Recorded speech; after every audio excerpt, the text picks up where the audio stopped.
I love the Olympics. I just haven't watched them this year yet because I'm planning my wedding, which is in 2 weeks. So I haven't had time to chill out and drink beer and watch the Olympics yet. What an excuse. Just because you're getting married. I'm getting married. I have to do planning. Why didn't you support the USA, you commie? I did. I do. Okay. Welcome to the Not So Common podcast. I'm red-blooded, dude. Welcome. These colors don't run, baby. It's not a common podcast at all. We are not common folks. No. That's Alex Fasciani. I'm Never Pat heard Contry. anybody like me before. Alex, who does not enjoy watching the Olympics. I love the Olympics. He does not root for the I love when US we all for come some together. reason. The John Williams score. I mean, Remember on that? Sunday, it was the greatest U.S. moment in the past 150 years with Steph Curry hitting 4 threes within the last 2 minutes of the game against France Wait, are you serious? To seal the gold medal for us.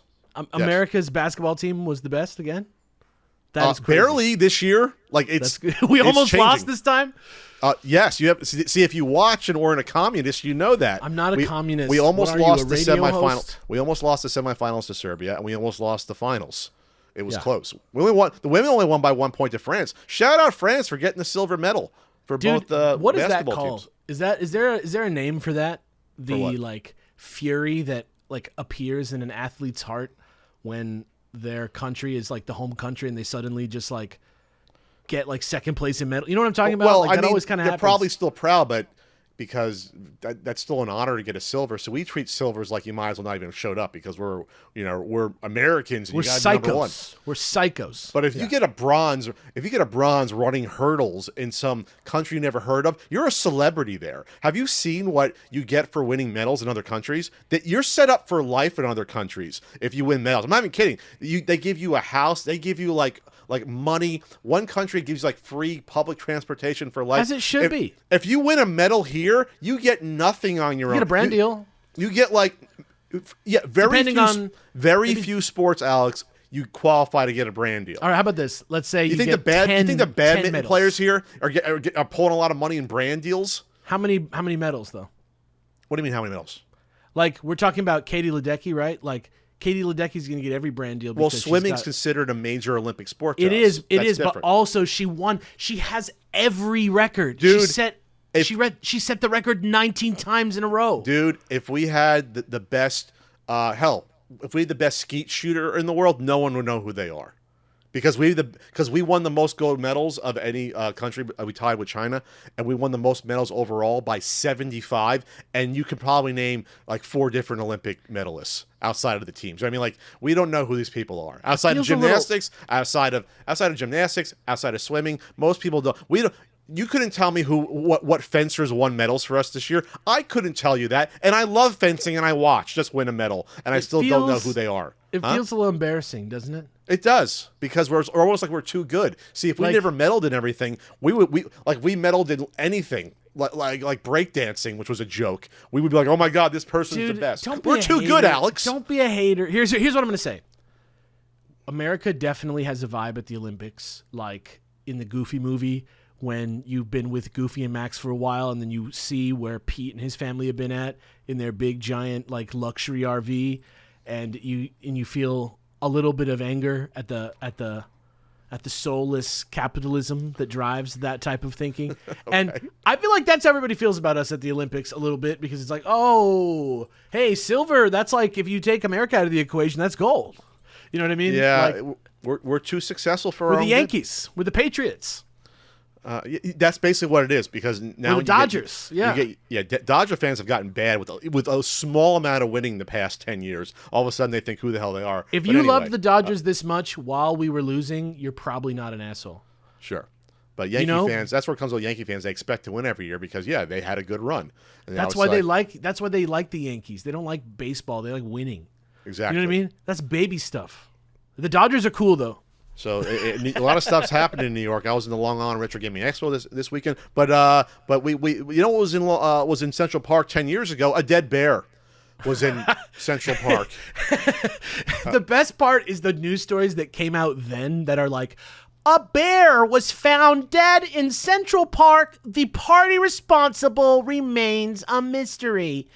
It's so fucking funny. So this was a story that happened 10 years ago. If Chilluminati, your one of your 5 podcasts, existed 10 years ago, you would have covered this for sure. Am I right? This would have been my mini-sode 100%.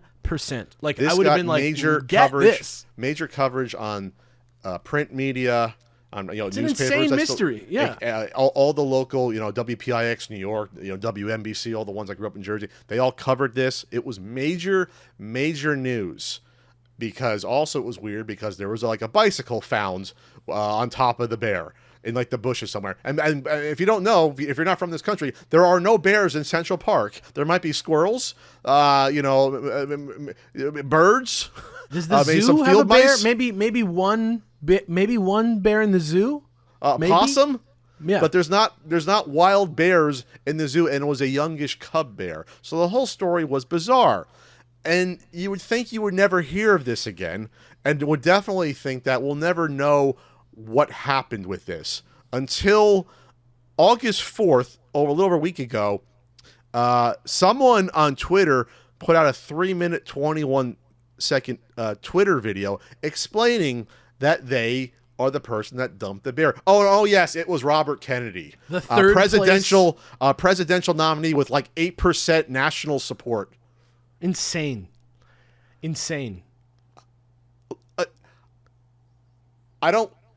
not one of these people that say we're in the Matrix or this is evidence that we are here. Saints Row, dude.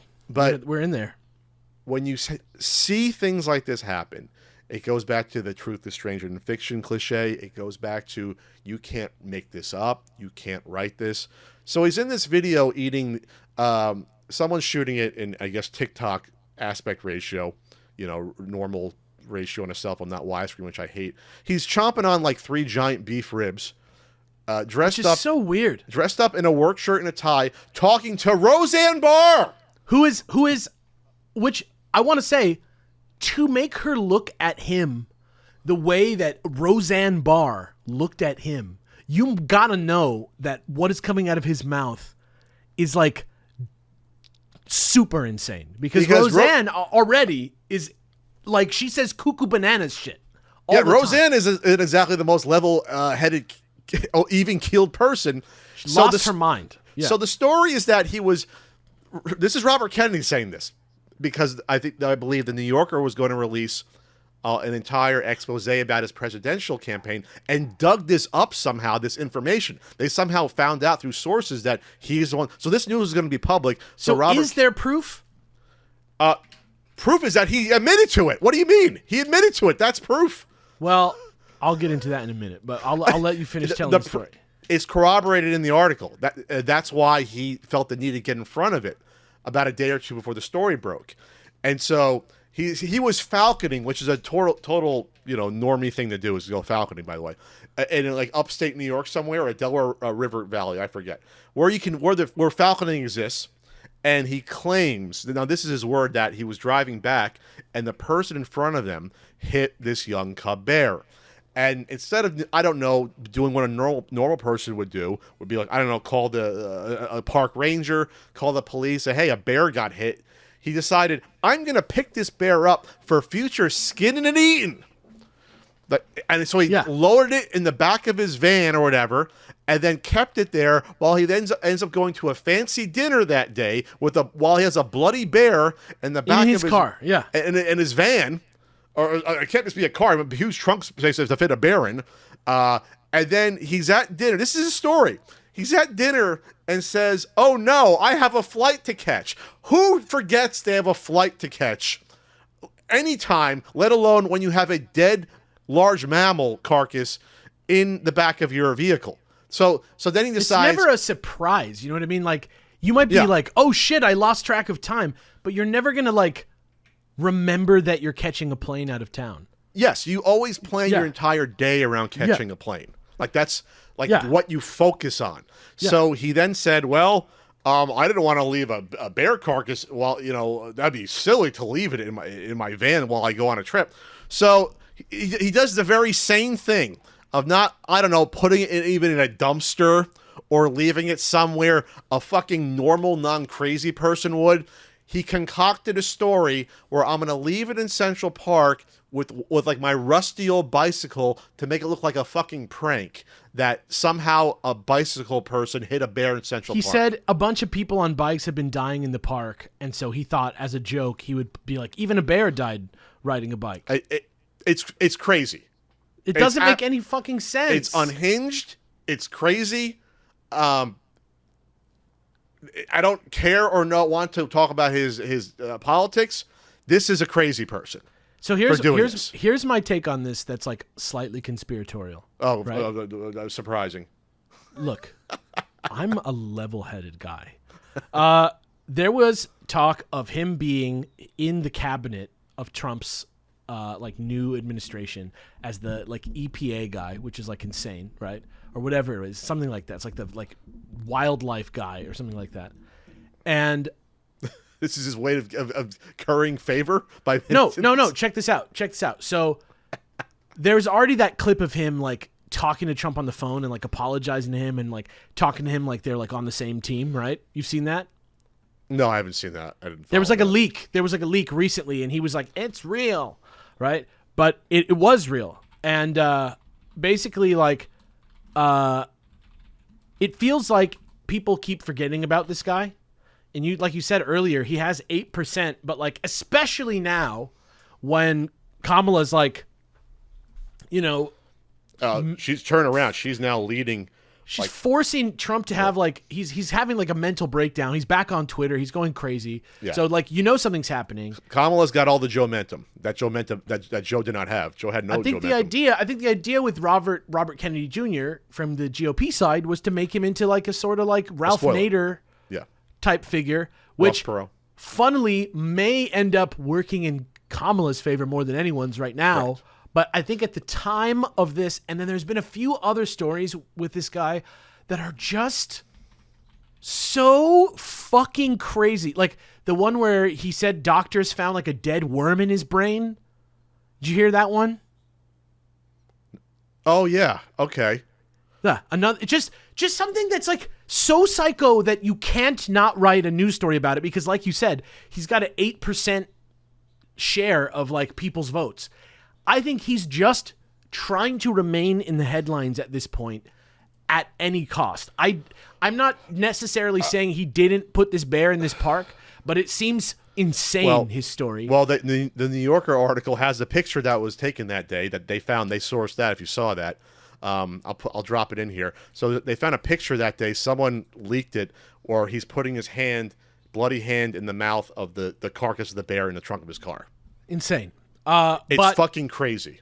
Yeah, but that aside, right? Yeah. He started this campaign going, I've got a lot of skeletons in my closet.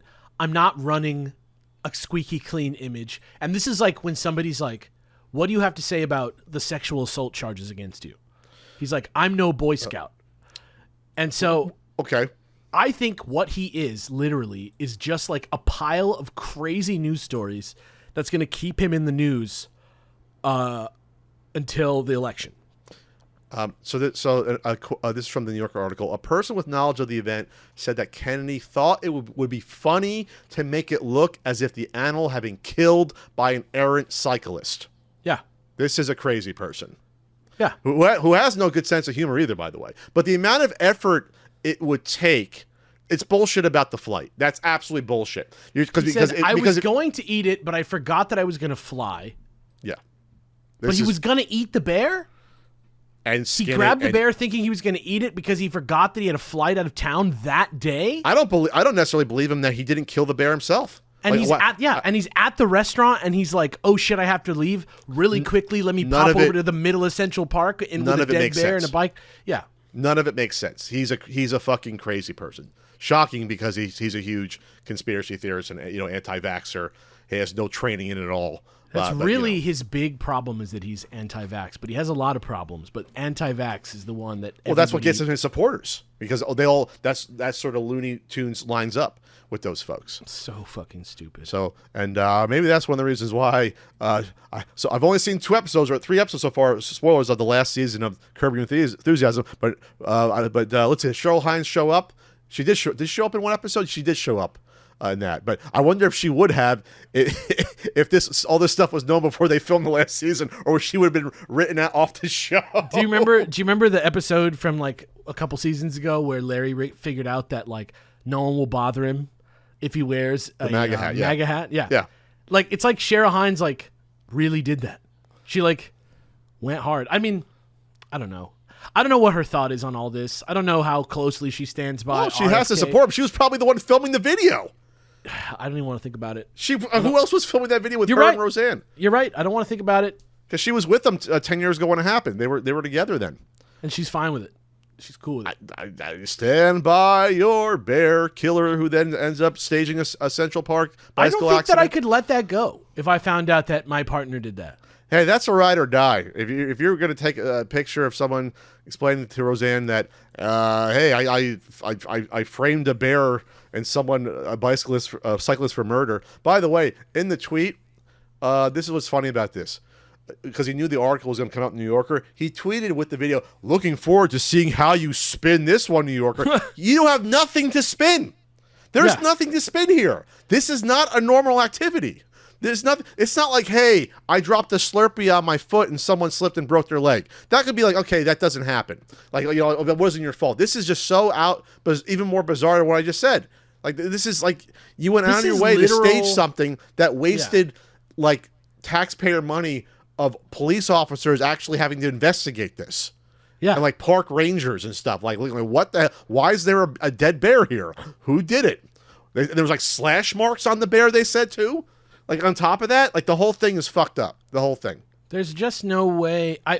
I just can't understand why he would ever cop to this in this manner. Because the article was going to come out. It's just a picture of him with the bear in its mouth? The article corroborates it with people that knew it happened at the time, along with the picture. That is enough to say that he did it. I would have lied. Like, all I'm saying is I would have lied. You would have denied it? No, not denied it, but like if I had the chance to get in front of it and like make a nicer sounding version of the story, this is not the version that I would have told. That's all I'm saying. Well, he's like, I had to go to the Peter Luger steakhouse. I'm like, get the fuck out of here.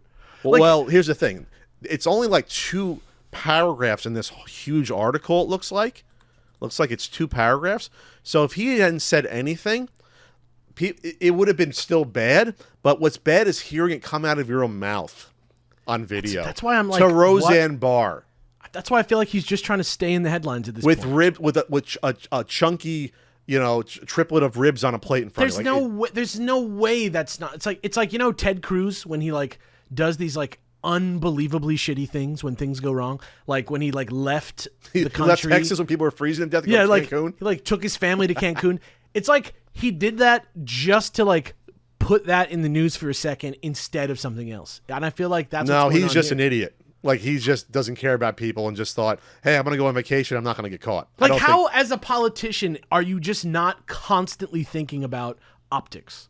Like, I don't know. I don't know. Like, but like, is that just what it is? The GOP just runs no optics? They just don't care about optics? Well, I think a lot of their followers wouldn't necessarily care that he went on vacation because, he gets reelected no matter what. So like they don't care that, he doesn't care about people because he's going to go on vacation while people are freezing to death because the grid is so bad in Texas and it goes down when it, hits below 30 degrees. It's just funny to me that this entire like way of doing politics has been shattered by somebody being like, hey, this is pretty odd. This is pretty weird how they do this. This is strange. Well, that's why it's so fascinating, the whole finally calling these people weirdos. And weirder was what they are. It's so funny that it took just calling them that for it to stick. Yeah. And that they hate it so much because I think about it all the time. Yeah, I think about it all the time. You're fucking weirdos, and we should let's get back to name calling weirdos again. It's like the punching Nazis of our day, in a way. But it hurts more because they know deep down it might be true. It's definitely true. I'm fucking weird. It's definitely true. They care about stuff that's psycho to care about. Yeah, but they're up in everyone's business. Yeah, well, it is what it is. So anyway, that's why I'm a lifelong Democrat. I have not been actually. I don't know if you knew that. What do you mean? I have not been. Huh? What do you mean? You were with the MAGA I elite? voted for Romney in 2012. I was a Romney guy. Romney was the last guy that I'm still a Romney guy because he had integrity, even if you didn't always agree with them. I I'm think still Romney a Romney was guy. the last normal Republican guy to vote for. Him and McCain. He's still. I still don't like. I still don't like Romney. I still think he's kind of like, just not my guy. But like, I respect him as a politician, of course, more so than this guy. Even Except if for you his didn't dog. agree with how he did business, it's like, well, he's not. He actually believes in this stuff. Yeah, I don't agree with his ideas of pet ownership. But other than that, see, that's the thing. That so quaint. That was the big thing against him. Was like, oh, he might have had a dog shitting in his car, so he put it on the roof. It's like, yeah, that's not. Back then, that was the worst thing ever. that's what I'm saying. That's the worst I got to say. And then he had folders of women, and that was so awful that the Democrats pounced on that because he actually was trying to do a good thing and hire more women. It's just that he worded it awkwardly, and I was just like, that's fucking bullshit. Binders full of women. Binders. Yeah, but it's like that. But he meant well though. It's like I'm trying to stick up for him. That's just old school politics. That's like the types of stuff that you. But used that to was needle. quaint. Yeah, that's what I'm saying. Now that wouldn't matter. That's I disagree with the man on some policy stuff. That's fine. That's the point of politics. Yes. You know what I mean? That's normal. You know what I mean? And it's funny that he is bad at taking care of his dog, and it's sad that that happened to his dog. Maybe his dog shouldn't have shit all over. That's all I'm saying. I Maybe might team up with him. I might, as a congressman myself, I still might team up with him to pass some policy because I think he would probably still be working in the best interest of his constituents. Do you know what I mean? At the very least, he did that. Yeah. It's a Romney lovin' right now. It's not a Romney lovin'. He was a successful governor in one of the most democratic states as Republicans. That's all he needed. Did not vote for him. He passed the first basically universal health care in the U.S. in the state of Massachusetts. So he ran. He basically got that done. He looks was bipartisan, good in comparison now. And he thinks Trump's a piece of shit. On top of it, he was first to call it out, him and McCain, and he suffered politically because of that. And he was one of the folks that they wanted to kill on the January 6th. Like, so there you go. Yeah. Anyway, with those other heroes like Mike Pence. Oh yeah, Mike Pence finally came out and said after the writings on the wall, yeah, Trump's a bad person. Thanks, Mike. Thanks for the courage of speaking up. Like only in a closed door press junket. He didn't even go on record on audio record and say it. I don't think yet. No, he recently came out publicly the past week or two. Oh wow! Wow, that's brave of him. Yeah, brave. 4 years later. Look, you know what? I'll hand it to him for doing the bare minimum when the time came. The bare minimum. Yeah. Dead. Just bear. had to bring it back around to the dead bear in the Central Park. Speaking of politics, the Democratic tent has gotten so much bigger the past couple weeks. There was a major Arizona city mayor who's Republican came out and spoke for Kamala. But then the one person I thought would have been a bear killer supporter came out in favor of Kamala Harris, Jesse Ventura, like the quintessential conspiracy theorist. What a fucking idiot that guy is. But the fact that even he's like, oh, well, this GOP stuff, I don't know. The writing's about on this. the wall for Jesse Ventura. I mean, he's even I gotta get with the winning team. Too far. We're going to get with the winning team. The Heart Project, Weather Control. Dude, if you go back and listen to Chilluminati, I did his book on the JFK assassinations as the Oh, he did a book? Yeah, I did it as the primer because it gives you kind of the history of the timeline, but also every stupid fucking thing that people think about JFK because Jesse Ventura has no real problem with just saying whatever. Yeah. He just makes Did you ever see his old show? Yeah, dude. Unbelievable. I can't believe this guy became the governor of a state. Well, he was the governor first. And supposedly he did a decent job. Montana, is that right? Minnesota. So pre-Walls. As an independent governor. He was independent governor around, 2000 or so? And, that was Minnesota? Yeah, it was Minnesota. Jesse Ventura. Birthplace of Prince. And Bob Dylan. And Kirby Puckett. No, Kirby Puckett wasn't born there, I don't think. Yeah. But so the fact that he came out. And the Juicy Lucy. The fact that he came out, not for Robert Kennedy, who was a huge conspiracy theorist guy. It's just people were shocked. I was shocked by it. That's assuming that the Star Wars fans and the Star Trek fans are going to play nice. You know what I mean? Sure. Like maybe the tall white alien guys versus the like little green men alien guys like don't get along as well as we think. You know? Jesse Ventura calls J.D. Vance's criticism of Walt's military record despicable. Oh, Jesse Ventura is stumping for the Democrats. You know what? That's his big thing though. He really does respect the troops, Jesse Ventura. Sure. He really does. He really like if you come for them, it's over for you with Jesse. You're on his doo-doo list at that point. I don't want to miss wrestlers, but I don't want to mix bits. I will always stump for the Long Island Retro Gaming Expo, where I attended for the 4th time this past weekend. How much of that is because it's in Long Island? Uniondale, New York, right across from Nassau Coliseum at the Cradle of Aviation. Well, why isn't it called the Museum. Uniondale Retro Gaming Expo then? Because it's Long Island's the whole island. It's the Los Angeles Angels of Anaheim? Any convention you go to never is specific to the actual city. It's always like the general location. Alex, I'm telling you. Oh yeah, tell it to San Diego, baby. Well, San Diego's the whole county. It's weird, like that. You identify a zip code, but it's San Diego County. You say I live in San Diego. It's like great. That's a huge area. Where if you exactly live in Orange County, Diego? if you live in Orange County, if you live in San Diego, just say you live in Los Angeles. If you live in What? 200 miles Excuse north or me? south, Excuse me? that's what everybody Excuse fucking you, does. sir. Everybody does We have it. the best zoo in the world here. You don't. We have a very, very We have mid zoo. We have one of the most haunted places in America, the Whaley House. You don't. Yes, the Whaley House. I've been to the Whaley House. Look, I love San Diego. I think people with San Diego pride are good and should say they're from San Diego. Absolutely. But as somebody born and raised in Los Angeles, I take offense to the fact that the farther we get away from America, people just go, I'm from Los Angeles. And they really mean like I'm from fucking... I will never say I'm from Los Angeles. I always will say San Diego. What are you, nuts? You are maybe not the guy that I'm talking about, but I'm just saying in general. Not. I'm just saying in general. You know what I'm saying? People from Irvine, California, like I'm from LA. People from Okay, that's different, I think. That's a little bit different. It's still San Diego has a totally different vibe than LA. You know that. If you're in Bakersfield, you're like, I'm from LA. It's like, so you're saying, Are okay, you? they're trying to opt in. They're trying to capitalize on it. You know what I'm saying? That's what I'm talking about. The Los Angeles Angels of Anaheim. It's like someone from Bonkers saying they're from the city, and it's like, well, not really. Yeah, you're not really from there. You're a little Maybe bit if I'm from away. Dusseldorf, I can't tell the difference, but you know, you get what I'm saying. Or people or people from Jersey that say they're really from New York, and it's like, no, you're not. You're not. Again, I've never met that person. People are Jersey prideful, and they say New Jersey, but you know, I've heard it before. I've heard of it happening. You get what I'm saying. So I was at the Long Island Retro Gaming Expo again.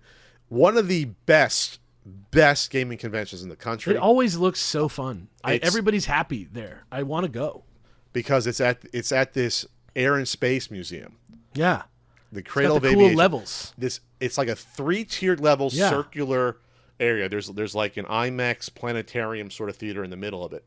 And so like they'll have a whole console area free play set up. There's like 2 huge arcade sections. One on the left for like the larger like sit-in and like driving machines, and then there's another for the old school stuff. But then you go to like the free play area for the consoles, and like every old computer ever, even like the Yamaha like ones and the Sharp ones like that we never got, like the Japanese ones. And people like are playing those things? Like you'll be playing it under this, you know, museum lighting, and then you look up, oh, there's the lunar lander in front of me. And a display while I'm like that. If you have never experienced it, like yes, I'm shilling for them because it's a great experience and they're awesome people that run it. It's one of the best conventions I've ever been to, and they're my people. The New Yorkers, they are. Even though I've lost. Even though you're from New Jersey. Let me tell you, when I left to go there on Thursday.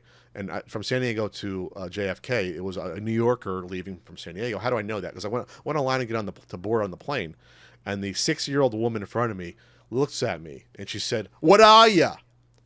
I was like, "Excuse me, what are ya?" And it took me like I had to do the translation of New Yorker to you had to like code switch average English in my head. No, I just had to do it. Like, what does she mean? She was asking me what row seat did I have for the plane by saying, "What are you?" Yeah. Like I had to do the quick interpretation in my head. Being from New Jersey, I kind of know what she meant. You just had to switch to your East Coast mind, like your language center of your brain. No, I didn't code switch, but I did have to do the quick translation. I said, "Oh, I'm in row whatever 23," and she was in 24. You know, she let me go in front of her. You know, because Right. whatever you want, whatever, it made more sense at the time. I'll get into people leaving the plane later, which is why no humanity is doomed because they never can get that right. But Dude, so no, look at the Long Island shopping was, carts in the parking lots. That's what I always say. but it's one of the best set up conventions. It's beautiful. It's just a shame because with the venue, they cannot get that much bigger because it's such a smaller amount of space overall. Some things should be small, I think. Sure, but then it's a shame because you're tapped out at the popularity. That's the only. But like, I don't think they're ever going to change the venue. Let's go 2 weeks, baby. Go 2 weeks, a 2 week Let's do it. convention. So yeah, so I had a fun time. I met a lot of people, but then something happened during the event. It wasn't during any hours. There was no attendees that witnessed this or anything He got else. some bagels. Oh, did I get bagels? we got about 14 bagels, and Ian ate a few, and then I took I think like 3 or 4 home, and we gave away. Does Ian think, because he's from a different part of the state, right? He's from Buffalo. So like, upstate. right. So like, in my mind, you have the thing about the water. Oh, the Poland Spring water. I bought a gallon. I DoorDashed a gallon as soon as I got there. I'm talking about to make For the dough. Yes. to make dough. So No, it's totally different. Like but does Ian as a Buffaloer? It's Buffaloan, close. Like it's still along the same thing. So he's like same old shit. So that you I know. you can eat bagels in New York and in Jersey without putting anything on them because the dough has such a tinge of sweetness to it, and it's crunchy yet soft on the inside. So like it has it's to have perfect. that change between. It's like there's an armor on the outside a little bit, but once you get inside, it's soft goodness. It's almost like a chocolate shell on ice cream, almost. Yes. Yeah. That's a great analogy. You cannot get that here. Like you just can't get that quality. Bet, Pat Country, bet. Oh, not with that taste, because literally I gave one to Ash Said Hi, who's my friend, who's a great up and coming content creator, and she's great on Twitch. And she just I said, "You need butter?" And she's from New York City originally. I said, "Do you need butter or cream?" She said, "No, I'm good." And she just ripped it apart like we tend to do, and then just it's just a tender, great bagel. So that was good. And I got some pastries. What was not sweet was this conversation I had with someone that I'm going to keep this. Before I say this, I'm going to keep this somewhat vague. It dates back to a situation that involved me and someone else over 10 years ago. So basically what happened was this. There was a content creator that behind the scenes tried to do me dirty and tell people things about me that weren't true, that I was doing and saying things that weren't true. It's Mr. Beast. That's who it was. Call him Mr. Beast. Every podcast is going to be a Mr. Beast reference. Yeah. Who's been in the news every week for He's bad very things. important to our line of work, this guy. So this individual did not get away with it at the time because everyone else involved with it or knew about the situation said it was not true and said that this sounds too weird to be true, or either were there and like it didn't happen, basically. So I was, vindicated in terms of like that's why nothing ever went public. Somebody tried to talk shit and it didn't stick because it wasn't true. Yeah, and that's why like it never was public, nothing ever happened because people were like, no, that's not what anything is. It just didn't blow up, basically. Yes. But at the time, it still hurt me, obviously. On a personal level. Yeah, because someone did this to me, went out of their way, them teaming up with another person to do it. Even if it didn't hurt your It didn't hurt my career line. really at all, Yeah. but now it's like, well, everyone knew that this person attempted this. I feel like a piece of shit. I have anxiety from this now. I almost gaslit myself into thinking I did something wrong, because to me it was like, why would someone go behind the scenes to attempt to do this? I must have did something that bad to warrant it, right, Alex? Like that's all these thoughts racing through my head. You know what I mean? Like that's what always happens, unfortunately. I hate that. So the person never apologized, never even stated they had a problem with me to my face. I remember calling this person up on the phone about a week later after I was made aware of all this stuff happening, because I had talked to this person before on the phone multiple times, had a relationship with them as a colleague, And I said, hey, what's going on? After all this was happening, and they didn't say anything to me. They were just like, everything's fine. So I was just like confused more. I'm like, what's... And so it was always awkward, but I never said ever anything public about this situation to this day, over 10 years later. Never talked about it on the CU podcast, never alluded to it anywhere, never tweeted, never subtweeted, nothing. Because folks told me it's not worth talking about publicly. Folks told me don't talk about it publicly. So I was like, okay, but it hurt because, like, again, it was one of those things where, again, I did nothing wrong. And right. Somebody just come after you for no reason. Yes, and then they tried something again a year later that was bad. After it was all forgotten and I did not interact with this person again, then they went then to a company that I was working with who wanted to work with this person. And when that person knew it, they said to the company, I'm not going to be working, or I don't want to associate with a company that works with Pat. So, and that got back to me. So this person then tried to sabotage my career on top of it.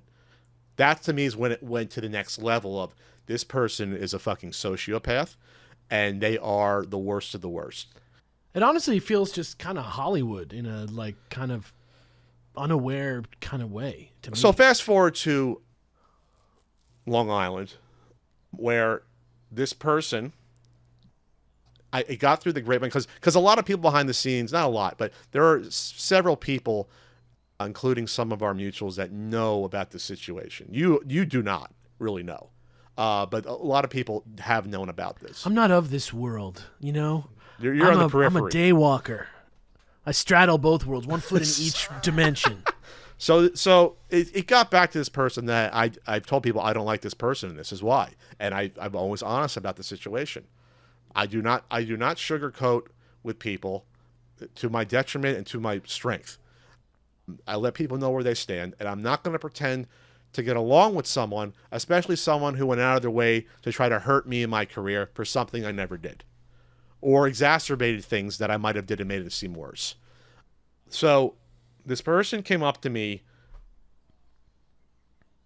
while I was alone and said, and I was sitting down and they were standing about, I want to say 3-4 feet away from me. And the reason I want to emphasize that is because they were comfortable enough, given that they knew there was heat between us, to get that close to me, which means that they were trying to portray some form of strength or that they weren't bothered. It's all body language stuff. And they said, I just want to... Body language stuff? Yes. Because they're like, if you have heat with someone and you know that this person isn't like you, you would not get like 3 feet away from someone. You would be like 4 or 5. You'd be like across a table, not like right next to me, basically. You felt like passive aggressive? Yes. I felt like they were invading my space in a way. But it doesn't affect me. I sat down the whole time. I didn't feel the need to stand up. But this is what happened. The person says, I want to apologize to you because I feel I've been distant with you these past years. Are you friends? No, we're not. Do you guys ever hang out or talk? I haven't spoken to this person in 11 years. So distant.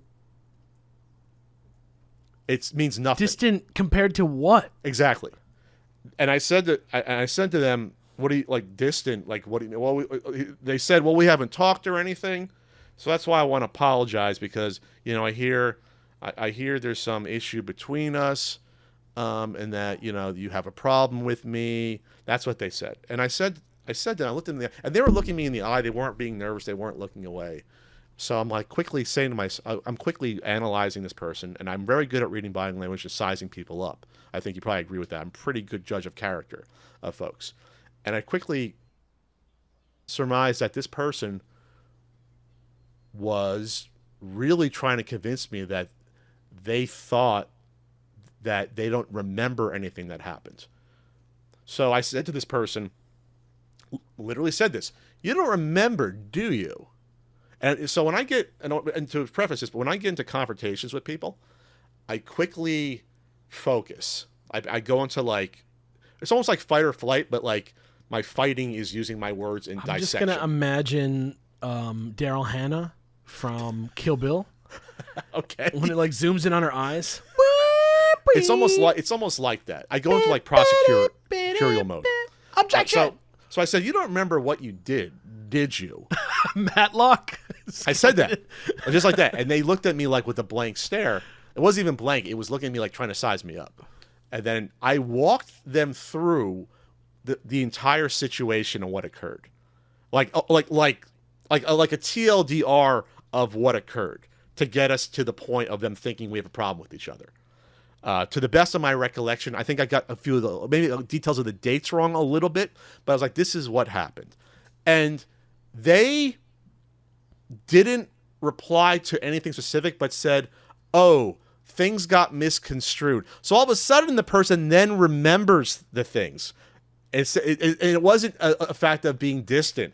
See, this is what's insulting about this, is that it was an apology, trying to think they would apologize for nothing, and then thinking we'd be okay.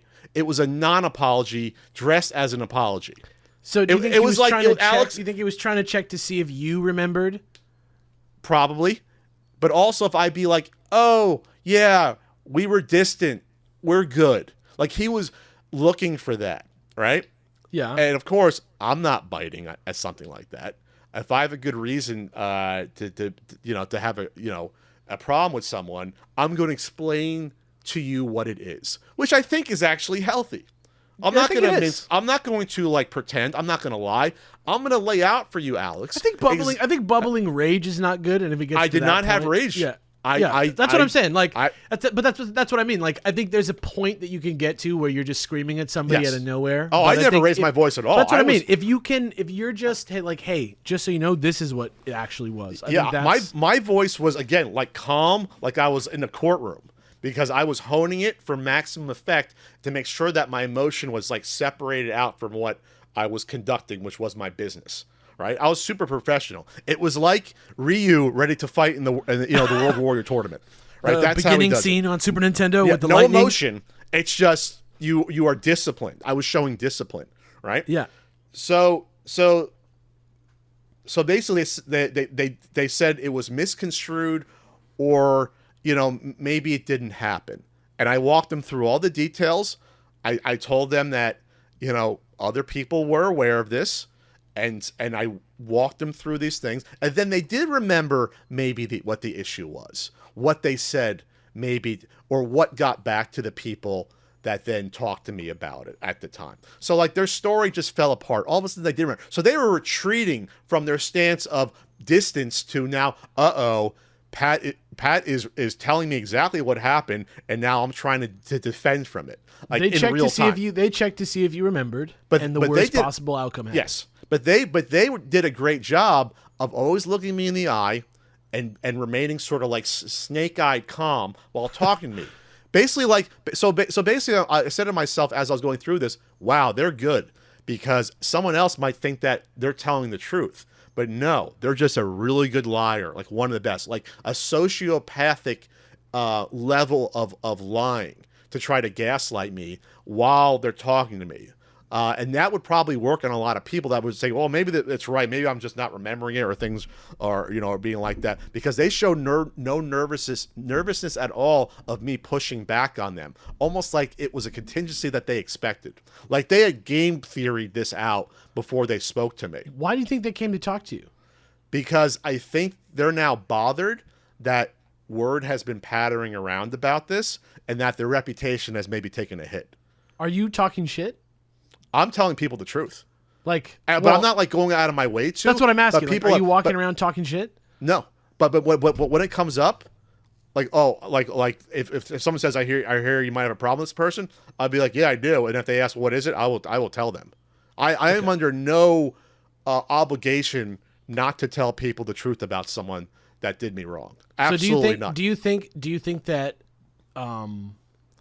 like the way that it went was like the bad ending for him? Like, do you think it could have went better? Like, if you really wanted to talk the bad ending never happened because I never went public.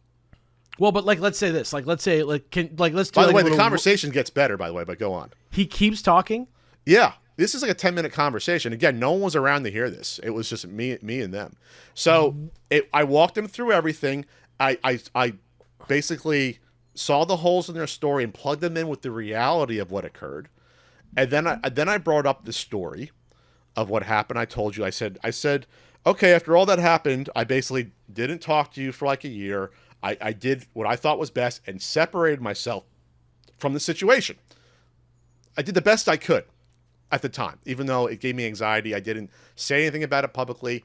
And then I said the next year, I then hear from a source close to it that a company that was associated with me that came to you told me that you said that you would not work with a company that worked with me. And they flat out denied it. They said that never happened. So I quickly said, so you're telling me that this company would make up a story like this? What would they, like, why would they do that? Why would they do that? No response. So I just said straight out, either they're lying or you lying. That's the only two options. And just went, I literally like shrugged like this, like, that's it.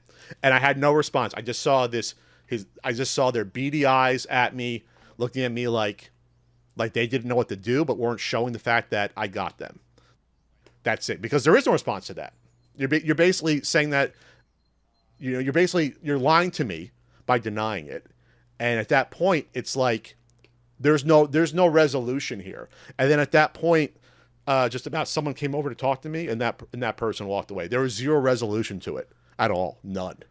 Which benefits me because, like, I didn't give an inch and I was totally honest about the situation, and they realized that they failed in their attempt to it wasn't even make amends because it was bullshit, because they didn't admit to anything. It was like the slimiest, like, most spineless way to try to get back into someone's good graces for doing something that was pretty bad. My question is, why does he want to be in your good graces? Because so you stop talking shit about him? I don't talk to this person at all. I don't associate with them. That's what I'm saying. And, like, I haven't said anything about this to anyone in, like, at least like a year. Like, so it rarely even comes up. So can we do role playing for a sec? Yeah, sure. If I'm like, hey man, what's up? It's me, Mr. Beast. I'm really sorry. I'm really sorry about, word has been getting around. I heard that. You know what? I actually apologize to them for word getting out about it. Because the one person I told about the situation about a year ago, basically blabbered to a couple people that basically broke my trust. So, like, I apologized to them, and I was sincere. I said I apologize that any of it actually got around that you heard. I actually did. I forgot about that detail. Sorry, go on. So, well, what if they're like, hey man, I've been hearing about this thing, and I just wanted to come to you and say, hey, I'm, like, genuinely sorry for that. I was completely wildin'. I don't know really what I was thinking. I had this in my mind. It turns out that wasn't true. If I could take it back, I could. We cool? Can we let bygones be bygones? If they actually, when I asked them I literally asked, what are you apologizing for? And if they responded with something like what you said, with some of the facts of what happened, and I don't know the facts, but yeah. Yes. If they, but like some of the facts that I told you about. Yeah. If they showed remorse and repeated to me something close, like within 20% of the truth, something reasonably close to a truth that both of us could agree upon. Just something that accepts some culpability. Responsibility as an adult for doing something really shitty. I would have said, listen, we're not entirely cool, but I respect the fact that you were man enough to come and talk to me about it. But I still hate your fucking guts for doing it. So there's nothing he could do anyway. So the moral of the story is. Well, here's the thing. You can still always remembers. So don't mess up. Well, here's the thing. You can accept someone's apology. Doesn't mean you have to like the person. That's true. That's true. And people don't understand that. It's actually not entirely healthy to like someone if they apologize for doing something bad. Because that you can get manipulated doing that. You cannot stand up for yourself. You can let it happen again. You can still have healthy boundaries with people that you don't like. Right. It's healthy to bury the hatchet. You don't have to then, like, 180. And I acted professionally. I never said anything horrible. I didn't curse at this person. Take off your glove and slap him in the face once. I didn't call them names. I didn't stand up and get in their face. He did not bite his thumb. What's that? He did not bite his thumb. I was professional Pat. Yeah. Because that's how I act. And so which is funny because people think that Pat can be maybe a nasty person or that, but when it actually comes to conflict, I get pretty narrow, like, focus vision on like conflict resolution and hashing things out and making sure people stay on the sort of like the truth of what's happening. I think you're like me, where like your bitchiness comes out when the stakes are low. Yes, thank you. That's exactly right. When I get like right now, I'm having 10 times more energy explaining it to you than the energy I had during the conversation. Like if somebody wants to come talk shit on Blackagar Boltagon of the Inhumans, I will come with you. I will come at you with all the smoke that you have ever seen. You will need to. Smokey Bear will come get you and shut you down. That's how much smoke I'll come at you. The only time I ever actually had amped energy in a confrontation with someone at a convention, it actually happened twice.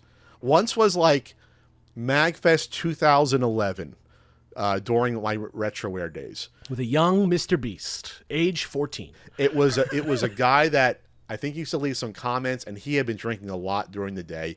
And he was like talking some weird trash to me while I was at like a booth that like, oh, I got some deal and you didn't. And like, he didn't let it go. He kept doing it. He was like almost like blackout drunk. And I just snapped finally and said, like, I think I cursed at him or said something, but this is like when I was like in my early 30s when I was absolutely fucking nuts. That's still different. That's still like drunk people being like annoying. That's not like... I basically told him to get the fuck away from me. And like, not that people had to separate us, but like, it was one of those things where like it unlocked the Jersey in me. Maybe because he was drunk and just like spouting off. It's not about what he's saying at that point. It's just like that he's being a fucking tool. He was being a fucking asshole. Yeah. Yeah. He was being a fucking asshole. So that was one instance that happened. The only other instance I remember, and it wasn't during the actual convention, it was outside of a convention, was a content creator who had taken a shot at me and Ian. And I'll tell you one day the full story. Taking shots at us and did like a 22-minute video, and basically it was because we had criticized something they did. You said there's no way you could have survived on that island for 100 days with no technology. Well, what was that, Alex? You couldn't have made all those people sighted in that fast a time. It wasn't Mr. Beast. And so... that chocolate sucks. We criticized them for fucking with people in a video, like regular people. And we said we shouldn't do that. They responded. And then we never really shot back at them at all. Then that person came out to me drunk at a convention. This was actually witnessed by our pal Norm and lots of other YouTubers. It was like 3 people that were in a stance like they wanted to fight me in front of everyone. This was like 2000, I want to say like 2017 or 16, something like that. 16, 17. And I don't back down from confrontation. If I'm going to get my Jets ass... and the Sharks. No, it was just me. I was the Jet. Like, there was just one. Jet Air Force One. And the person said, oh, because of you, the views on our videos are going down now. And I'm like, dude, no, you're doing schlocky content that eventually people are going to get tired of, and that's why views are going down. You're going to blame me for it? Like, it's my fault because we criticized something you did? And then they were drunk, of course, again.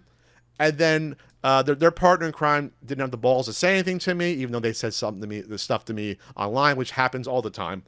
And then I remember them saying their piece. I was like ready to go at any second. I was ready for a punch to be thrown or to be touched. Nothing ever happened. Then finally they were drunkenly like, shake my hand. I want to shake your hand. Just like the guy in the plane, the meme. I want to shake your hand. I said, I'm not shaking your hand because we're not cool. We still have differences. And you're going to believe your shit in mine. Like, I'm not shaking your hand. Like, and to everyone out there, that is way healthier than shaking the hand of someone that you don't like, and you know they don't like you, and you have resolved nothing. You do not shake someone's hand if there's no conflict resolution that has occurred. You don't do fake handshakes. There's a level of obnoxious that is just and right. There's a level of pettiness that is healthy.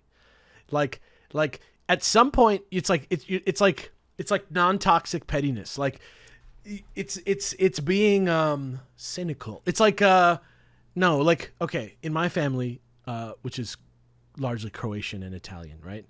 Like there's this... Is that a phrase, volatile mix? There's this oh yeah, baby, so different. It's just a powder keg. No. But we say crepa all the time. Crepa, and it means like just like, you know, life is misery. Like it just, you know, it's kind of like a healthy is that a Croatian thing? Life is misery? It's not an Italian thing. I don't even know if it's actually Croatian. It's just something that we say, and it's it's just like how all old Slav people are just kind of like, it's all right, you know. Sure. Like you should never expect things to go well ever. That way. Is that the Catholic in you talking? No, I'm just saying everything is just a beautiful surprise in that sense. You know what I mean? If you anticipate failure, you're invincible to failure. Like if you can square with the idea that you're going to walk out and fail every single time, you are powerful. And you shouldn't try and settle your beefs while you're drunk, you stupid gamers. Yeah, well, that's the thing that bothered me about every person I've ever almost punched. Every person I've punched for real has been drunk. Oh, really? I'd love to see an angry Alex at some point. I just think it's what was so about that other story, not the long-winded one about the fake apology, was that when they came up to me drunk, it was so, again, it was like they were like pissy at me and almost came off like, oh, I can't believe you did this. I can't believe you actually were like this, when it was like, dude, you deserved it. It makes you seem like a fucking monk compared to them, that they would come to you in that state with drunk. Well, the one was definitely drunk. The two other people, it's not sure. One of the other two people that were part of the Shark crew with them has blown up as a YouTuber. I won't say who it was. That's now a larger YouTuber. That was JonTron. It wasn't. And I never bring it up to that person. It's to me that's like, well, whatever. They had a bad. Everyone makes bad friendships that they regret. Like that's. I don't hold that against them. I'm not that much of a maniac. But it is what it is. And I guess what the long and the short of it is, the more you're in this world, you find out that there's people in it that you have to get along with to get along, but you don't have to get along with everyone. You just have to be professional. If you're professional, that's good enough. You don't have to like everyone. You don't. I told you, a healthy hatred of most people is probably the easiest way to get through life. Well, no, not even saying healthy hatred. I'm serious. I'm the nicest guy ever. I don't have to be forced to like everyone. Yeah. That like is the same. We'll just say like the same in my same sphere of influence, or everyone that's a guest at a convention with me. I don't have to be friends with all of you. As long as I am polite and civil, that is fine. That's fine. That's good enough. If everybody likes you, no matter what, why be polite? You know what I'm saying? You have to earn respect from people. Otherwise it's not really respect. Otherwise, the moment something goes wrong and they just peace out like completely from your world because you realize, oh, that wasn't actually a relationship. You know what I mean? Like you didn't actually build your mutual respect off of real events. You just said, hey man, it's cool. It's the same reason you don't shake somebody's hand just because they're offering it to you. It's the same thing. I absolutely did not. And I that's what I'm saying. Yeah, especially since like the old, I don't know if it's a superstition. The old story about where that came from was like, well, back in medieval times, you gave someone your weapon hand to show that you weren't going to attack them, and so it's like, well, I'm not going to do that because I'm crazy. This drunk person might punch me still. Besides, I'm ambidextrous with my katana. Oh, you actually own a katana? I have a Highlander one from Highlander the series. I used to have one, but I do not have one anymore. We used to have one around the office back in the day that was the one from Heroes, which I thought was really funny. Nice. I don't know why it was that one, but it was that one. So I guess to put an end cap on the story from this person that had the slimiest non-apology to me ever from the past weekend at the Expo. Be a man. I was like probably there was a 1% or 4% chance I was going to talk about this story publicly at some point. Say when I was either whatever, I look like a bad guy, I don't care, even though I'm justified. The fact that their non-apology, it like ignited me a little bit to now the odds of me telling the story publicly at some point with all of the gory details is probably like 39% now. Like it kicked it up. That sounds like a threat. Be careful. Pat always remembers. Pat will remember it. When was this? 10 years ago? Yeah, over 10. The launch of the PlayStation 4 was 10 years ago. Is that how you're going to equate time before the launch? With before the launch of the generations PlayStation 4. Speaking of generations of consoles, not to just rapidly shift topics, but I wanted to talk about video games for a second again on this Mister, show. I don't want to talk about video games on this Well, podcast. here's what's up. I was reading an article on Wired.com about this guy who's having a midlife crisis as he collects video games and wonders whether or not his life is going to be video games all the time. Are you skipping a segment, by the way? Do you really want to talk about that stuff? Not really. No, I Yeah, guess see, not. it's okay. Here's what I got. Here's a couple like thoughts I had from this article. Obviously, I'm talking about the Wired article, the second Wired article that Pat. Oh no, almost it's had the only written about Wild him. article. The first one that was released, but the second Okay. tango he had. Okay, with let me Wired. explain. Let me set this up for you, Alex. I love you, Alex. So sometimes you have a very roundabout way of explaining what It you're just talking doesn't about. matter. It just doesn't matter. Like the point is, I read the article and What and article? The article about Pat, and I just wanted to ask you some things about it. The article you are referring to, Alex, is called "The Nintendo King in the Midlife Crisis." It was published in March 2018, written by Justin Heckert on Wired. It was in print and online. Only about halfway through the feud between Pat and Mr. Beast. And it was, this. and so Justin had come out to do a story about me, originally to be written for Grantland back in like 2015. He It is stayed, a proper profile. Yeah. I mean, yeah, that would have been like a 2,000, 3,000 word piece about me. Back when Grantland was fucking huge back then, that ESPN owned. Yeah. Then they shuttered it. So basically, he stayed with me for a week, Justin. He went to a flea market with me.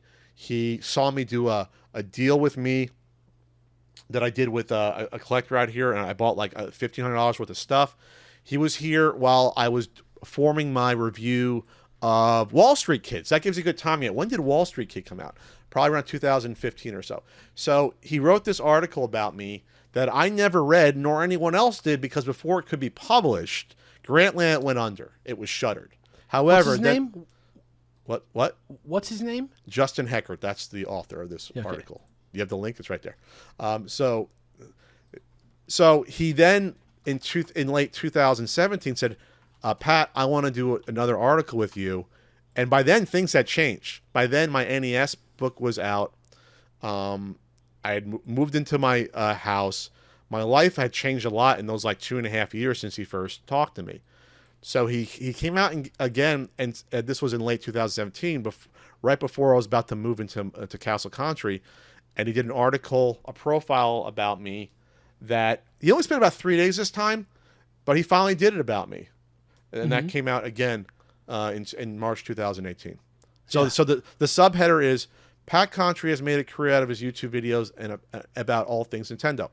But as he closes in on 40, the NES Punk is struggling to imagine a future beyond video games. All one word, which bothers me. Which is basically the sort of long and short of the whole article, too. Like, it goes into more detail than that about specific things, but that's kind of the point that it makes, is that it just paints this picture of you as this person who's like, sort of like reaching the end of one phase of your life with question marks about the next phase. But the quote at the end I thought was great. Well, do you want to give a quick summary before that, like just what the article talks about? Well, I mean, like, what does it talk about? It talks about like your life. It talks about like them kind of like hang out with you and see you play different games, and kind of how you kind of have decided over the course of time that you don't really care about playing games as entertainment that much anymore, and that you kind of like just see it as work now, and it's catching you like pretty much about the time I think like you're into the SNES book being made. Yes, I am at this point. The SNES book is being written. Yeah. In 2017, so I'm dealing with that stuff. And it was on top talking of about things. it's talking about how like you're doing too much for like where you're at. Like you don't really need to be doing this much, and you kind of don't want to. And you know, there's quotes about like I don't want to see myself with white hair at 65, reviewing games, yada yada yada, that type of thing. But I'm really interested in this quote at the end that says, I am happy, I think. I'll definitely be happy once I finish the next book, he says. Which was the end of the Super Nintendo book, I think is what he was talking about at that time. And I just happen to know that just in your personal life, to make this quality Nintendo 64 book, which is going to be great, Behind the scenes, once again, my man has gone to the boards. But like the N64 book has been the hardest individual thing I've ever done. Yeah. In my entire career, and that includes me doing a feature length film in college. Do you think that once you're done with it, you'll be happy? No, I'll be more content with it off my plate, but I will not be happy yet. So the other thing that's interesting about this article that it by the way, that quote I said was a little bit tongue in cheek, which I don't think the author revealed that. I said that a little bit tongue in cheek. Yeah, I mean, knowing you, I know that you were being tongue in cheek there, but it's funny that it's there as like the wrap up to the thing. So this article has gotten it's funny when this article came out. We talked about the podcast a little bit, but like some of the people liked it, but some felt depressed about this article. The public response were some people were depressed that it showed me like in a depressing light, because the way he says, like for example, today country gets flown across the country up to a dozen times a year to attend video game conventions. Again, one word, which is not that's like the old timey way of doing video game. It should be two words. Where he often arrives sleep deprived, and stressed. I wouldn't say stressed, but okay. Carving a smile. I would say stressed. Carving a smile in front of his fans.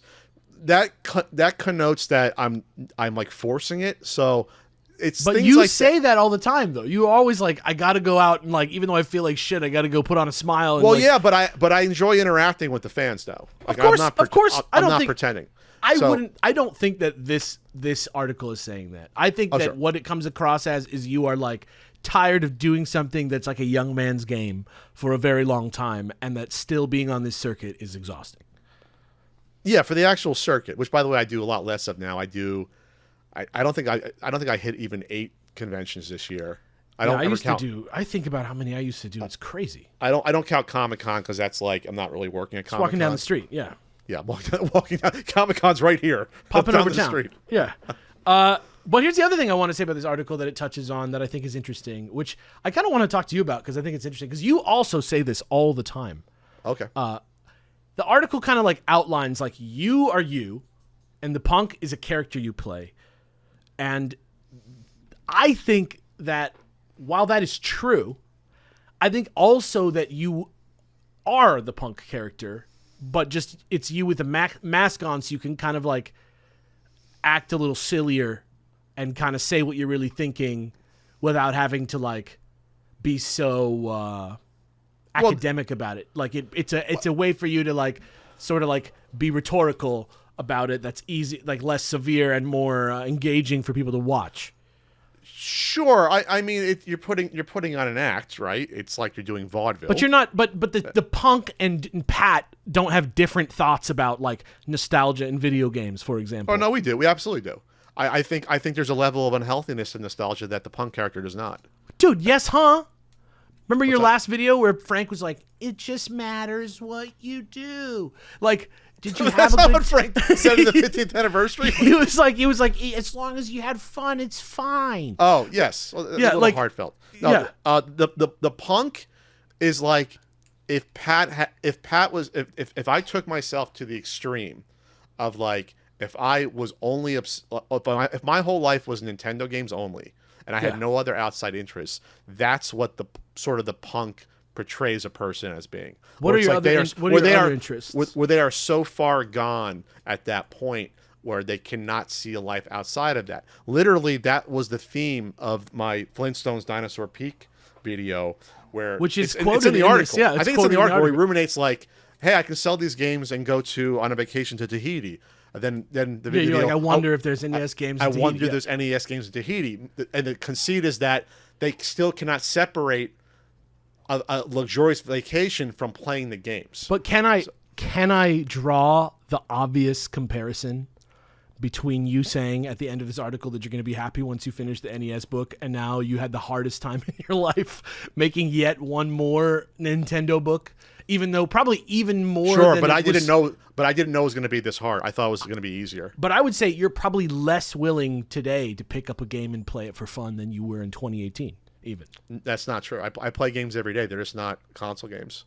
I play Star Trek Fleet Command. No, but I'm talking about literally retro game. I'm talking about the games that you make. retro videos games. You know, like the games that you make videos about. when something becomes your job, it's hard to do it for pleasure. That's for anything. You're telling me, but Yeah. you see the comparison. Like, you see how there's an analog for that feeling in your real life, despite the fact that obviously you're a more multifaceted person than an NES man, right? Like, that's just for ease, in the same way that Anthony Bourdain doesn't just like sit in his house like, the best way to have barbecue when I go out with my friends or go out with you, yeah, like retro games outside of like any work environment don't come up that often, correct? It's like we'll have to get around to it. Yeah. Like, I play retro games all the time. Like, today I played 2 hours of video games from before the year 2000. Sure. Right? Just for fun. So like, if you were like, what are you playing today on Sega Saturn? Like, I would be like, here's what I'm playing. But that's not a conversation that I expect to have with you. And we talk about other things. Mostly we talk about, like, we kind of are like old guys who both grew up in the 70s somehow, even though we're We like... grew up in the 70s? Like, I don't know. Like, we have like a shared nostalgia for like a time roughly a little before we were both like online adults. That's usually what we talk about, is just like being alive in that time period. Let's talk about this quote here, which goes back to basically what you just said. In the game room where he films the videos, Contri lingered over the wall of NES cartridge games he no longer plays for fun. Quote, I don't know if they give me a feeling anymore, he said. And I don't know if I'm still looking for that feeling. Most of us are well-adjusted adults now. Again, a little tongue-in-cheek, or a lot tongue-in-cheek. I will add that when Justin came back around to hang around for a few days, it was a very bad time in my life. I was struggling to get through setting up things to do the move. I was going through like about 2 bad years of my life of getting the first book completed, then spending a year and a month or two going to a ton of conventions to get cash for a down payment to get the house. So it was a dark time in my life. So like, if I came off like more depressed, there was a good reason for it at the time. If you come across measured in this. I don't think you seem depressed. Oh, okay. I feel like you seem at peace with this fact. In my thought, like, in my thought, you're kind of taking the idea of it being weird and you not having an idea where the fuck it's going, being kind of like the sort of expectation that you already had, because it's such a strange.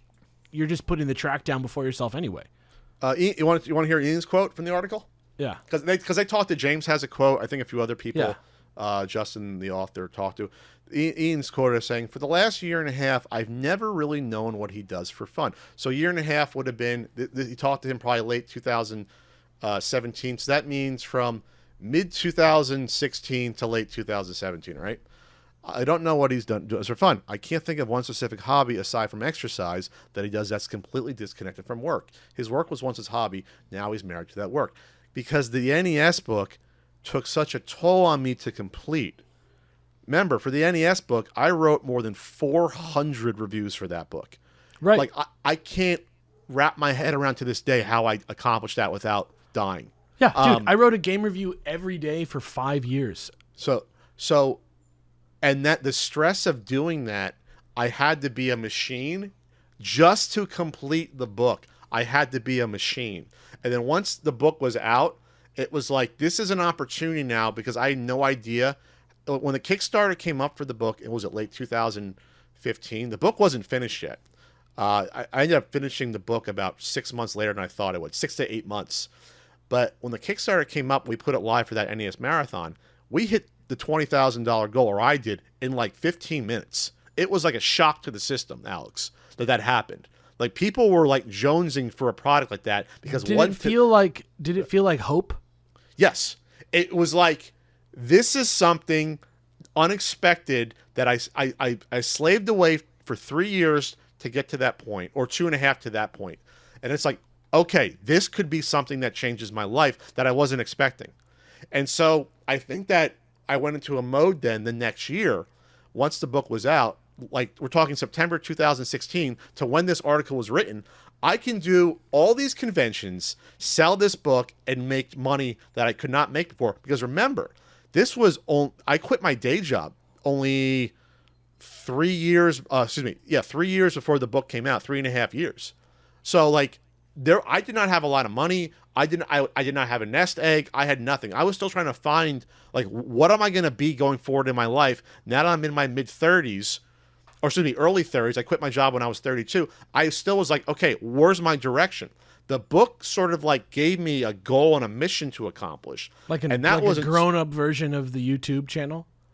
I guess, but it at least it gave me something to do. It occupied that space in my brain. Even though I didn't know at the time, I had no idea if it was going to be a failure. I didn't know if I was going to sell 100 copies. There was no way to know. There was no precedent for a book like that. So the article doesn't touch on that. And I probably wasn't clear-headed enough at the time because I was so stressed and so like probably clinically depressed at the time from overworking myself to think about the book gave me a mission to accomplish for a few years. And then the hard work paid off and I wasn't expecting it. You know what I mean? And so yes, being married to my work that Ian says, that was necessary for me to climb myself into a new position that didn't exist before. And to give me, I've said this publicly, the down payment to get a house, to move out of a crappy condo. You know, like, so to me, it was like, okay, here's a way to get there. And yes, your passion's turning into work, but maybe that's not the worst thing in the world. There's a lot of worse things to do for a living than that. A lot. So it is like in a healthy, positive way. It is about the money at this point.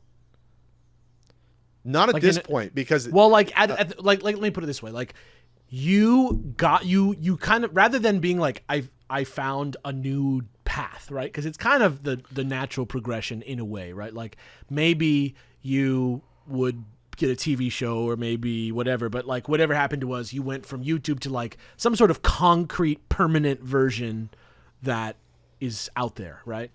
And like, how do I describe it? Like you came online and realized that you are successful enough at this that you can be a business. Like, no, I didn't know that. I honestly didn't. I knew that I had good business tendencies, but I had to grow into that and discover that on my own. Well, I mean, the book selling kind of like gave you this sort of like jolt of confirmation, right? Like, hey, like you actually are legitly like an authority on this. No, the book selling showed me that I knew what the hell I was doing. Like I knew how to put together a project of that size and scope, and not have it look like shit, and make it good enough that people would want to actually purchase it. Because I didn't know if they would. I honestly had no idea. So other than the fact that you're financially successful at making books about retro video games, like why the continuing interest in that topic? Like why not do, every movie by Universal Pictures? Because I have a built-in audience that wants that. So yeah, stuff. So that's what I'm saying. Like in a positive way, it is about the money. Like you don't the reason you're money is to me the money is a byproduct of producing something good. Like it's like, yes, it's good, but it wouldn't exist unless I did something good. Does that make sense? Like it's not like, well, I'm going to do this thing and get out of the way and get money, because if that's the case, I can shit out a book in a year. Get it out of the way. It's not that. It's like you could spend your time making a beautiful book about anything if you wanted, right? You could. Sure, and I still may at some point. But what I'm saying is the book, it doesn't matter the quality of the book. Like I'm saying, no, like, the quality of the book does matter. For my question, I mean, my question. The quality of the book doesn't matter. Like you're going to give your all to whatever project you put yourself into. Right? Correct. Like, that's one of my qualities. To enjoy it, right? That's why we're making it, right? But I'm just saying, like, the reason that you didn't go make your ravioli action movie book instead is because the money's here. Well, it's also the time consumption. Like the time sink of doing these books is so much that. Right, because if you spent your time doing something that didn't make you money, you would be destitute. No, something else could make me money, but it's like for example, let's just say I went all in on Flea Market Madness and did like an episode every 2 weeks and started a new channel. Do it. That could have blown up. You should do that. Well, then I couldn't do a book. So I can, like, you can't do. I've learned later and later that you shouldn't, like, just because you can do everything doesn't mean you should. And at some point you have to pick your battles. And I've always been a jack of all trades and like master of like 1.5. You know what I mean? And one of the things I've mastered is producing these giant tomes that no one else can do like I do. Yeah. No, it's true. I'm the same way about comprehensive viewing order podcasts. So, and people want them, and people have been asking me for years at all these shows this year, when is the book coming out? And I'm disappointed they can't have it because they are genuinely excited for it. I'm not making up the fact that over 50 people this past weekend at convention asked me when the book's coming out. So is it where the people, or maybe rather than the money, is it just where the people are? Where the people are. Well, no, I know. If you made the book, if you made the Ravioli action book, and you're like, it's a 10, and you sell like 1,000 copies ever, like same level of success in your mind? Well, it's all about the time you put into it. Say I do a Ravioli action book, and it's your greatest achievement, the finest book you've ever made. Yeah, if it sells 1,000 copies. If it only took me 6 months and sold 1,000 copies, then that's fine, probably. Let's say it takes as long as an N64 book, but it is undeniable. It's just as much of a nightmare, but it's undeniably the greatest piece of creatively satisfying work you've ever made. Ravioli. Okay, well now you're talking about creatively being satisfied. I think that's something. Okay, so now you're talking fiction versus nonfiction in general, and I enjoy fiction a lot, but I've learned that I'm good at nonfiction. But nonfiction to me is boring. Like not boring. Nonfiction. You have to follow a lot of rules and you have to be correct. It's not a book about ravioli action. It's a ravioli action movie itself. Yeah, if I wrote a ravioli action novel, that would be amazing. Like that would be a lot of fun. I bet you people are wondering what ravioli action movies are. And here's the thing: we'll tell you someday, you sick little freaks. Maybe it'll be a super Patreon. We'll tell you someday, you little fuckers. But So I think okay, well, we're getting off the rails here. But so the gratification, I think, of people wanting to enjoy the book is worth. As the money's good. Trust me, having money is great. I get to pay mortgages. I can go on a vacation to Japan if I want to. But it's the only direct gratification I get for any of the things I do at this point. Because like when you put out a YouTube video, like I'll see comments. I might see people like live in the chat say things. That's not the same as seeing people excitedly picking up the book and going through it and giving me, money for it. Like that's an entirely different feeling. So it's where the people are. So it's like you like that people are there to enjoy this good thing that you made. Yes, like obviously getting money for rewarding your hard work that almost destroys your life is great. But it's another way of getting direct feedback that doesn't exist other ways. First of all, there's nothing wrong with liking getting money. That's the first thing. Yeah. No, but I feel you're half a communist for not liking the U.S. or the Olympics. So I feel like I want to make sure I'm going to come fence you right in the fucking heart. I'm going to get you. Did you know I fenced in college? Yeah, I you mentioned it once before. I really liked the kind of wacky fencer guy who was doing those weird kind of fighting game technique moves. I did see a little bit of fencing. I didn't see that one, but now who's the communist? Ooh, oh my god! I watched. Next thing you know, fencing. He's going to be voting for RFK Jr. Oh my god! I'm not voting for the bear killer. Allegedly. Anyway, what else? Okay, here's another quote from me in the article. I said after Ian says I don't have any other interests. I said I like movies. I love the zoo. I like watching sports on TV. I hate the Patriots, but who doesn't? I probably said that because I think Justin's from Massachusetts, the author. Hey, but also fuck the Patriots. Okay, the article continues. He's never been married, has no kids, and lives alone, unless you count the punk. Like it's like I have a split personality. That's what I'm saying. Yeah, the punk is just a character. He says sometimes people think it's really me, but at some point this will end. So that's At some point this will end. I think it is you. I think it's you, like in the same way that Mickey Mouse is Walt Disney. Like I think you are. I do. I think you're. It's you can make an argument that any creative outlet or is an extension of the person themselves in a small way. It's your ideas. You're not well, the Pat from the show really likes platformers, but me, the personal guy, doesn't. Let's put it this way. Would you think the same thing if I wrote the same material and someone else performed it? Yeah. You would say that person, let's say Bob portrays Bob the NES Punk, but Pat writes it. You would think Bob is still a part of me? Okay, tell you what. I'll do it. I'll be the punk from now on. You got it. Stick to proposing whacked out script ideas for me, And Wait till you confront your own mortality in the episode. don't give away the name. I beeped out the name. You don't need to That's great. No, but that's good because now there's mystery. I just beeped out the name. People, once we release a video 20 years from now, people will say, "Oh, that's what the video was." I can see his lips. And for that. and he's gonna let me release it completely unedited, right, Pat? I will give you a lot of leash on that video. You're gonna like eat the cost on that one. Is that what you're is that the way you're we thinking can about talk it? budget, but I mean, like I've already appeared shirtless in 2 videos. This is not going to be that type of odd. I will give you, like, especially if I'm not doing the editing, I just have to shoot the live action. I will give you carte blanche to do a lot. I'll just say. All I'm saying is I'm smelling a Pulitzer. Isn't it Pulitzer for news reporting? Yeah, journalism, right? Journalism, yeah. Is that criticism? Is there a criticism award? I don't I'm think the best so. critic ever Maybe a Hugo Award for science fiction. That's the thing that's different about you and I, though, is that, like, for me, video games, it's like all I think about.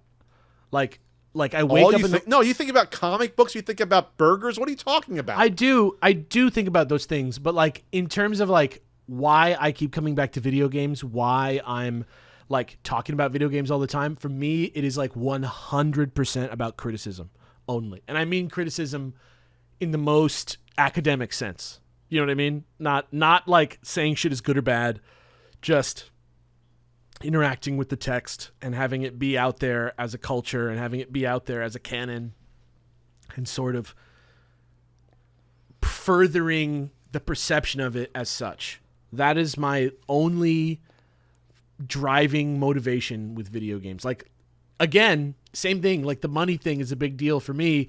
Like, obviously, I'm continue to do things in the video game realm rather than spacing it out too much from there because, I like that people watch the things that I make and seems like they care what I think about video games.